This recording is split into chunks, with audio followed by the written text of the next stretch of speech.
আসসালামু আলাইকুম, আশা করি সবাই ভালো আছেন।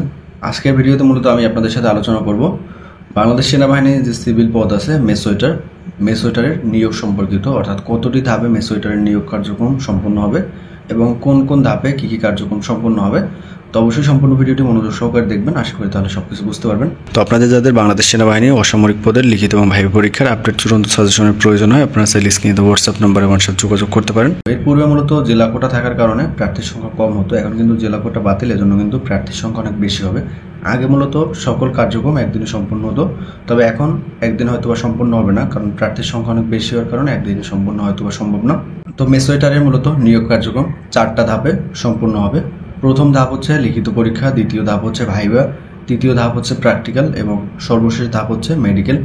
তো এইভাবে মূলত বিগত বছরগুলোতে নিয়োগ কার্যক্রমগুলো সম্পূর্ণ হয়েছে। তো প্রথমে মূলত আপনাদের লিখিত পরীক্ষা হবে। যদি প্রার্থীর সংখ্যা কম হয় সেক্ষেত্রে দেখা যায় অনেক সময় মূলত লিখিত পরীক্ষার ফলাফলটা প্রথম দিনই দিয়ে দেওয়া হয়, এবং যদি প্রার্থীর সংখ্যা বেশি হয় তো প্রথম দিন দিয়ে দেওয়া হবে না, তবে আপনাদের অ্যাডমিট কার্ডে লেখা থাকবে পরীক্ষার সময়সূচি, অর্থাৎ লিখিত পরীক্ষা কবে হবে, ভাইভা কবে হবে বা প্র্যাকটিক্যাল কবে হবে, এগুলো কিন্তু আপনাদের অ্যাডমিট কার্ডে লেখা থাকবে। তারপর দেখা যায় প্রার্থীর সংখ্যা কম হলে প্রথম দিনই রেজাল্ট দিয়ে দেয়, ওই দিন মূলত আপনাদের ভাইভা এবং প্র্যাকটিক্যাল অনুষ্ঠিত হয়ে থাকে। এরপর দ্বিতীয় ধাপে হবে মূলত আপনাদের ভাইভা পরীক্ষা। সেক্ষেত্রে আপনার ব্যক্তিগত সম্পর্কিত বা অন্যান্য পদ সম্পর্কিত প্রশ্ন করা হবে আপনাকে। এরপরে হবে আপনাদের মূলত প্র্যাকটিক্যাল পরীক্ষা। তো প্র্যাকটিক্যালে কী কী হয় এই বিষয়ে আপনাদের অনেকেই জানার ইচ্ছা ছিল।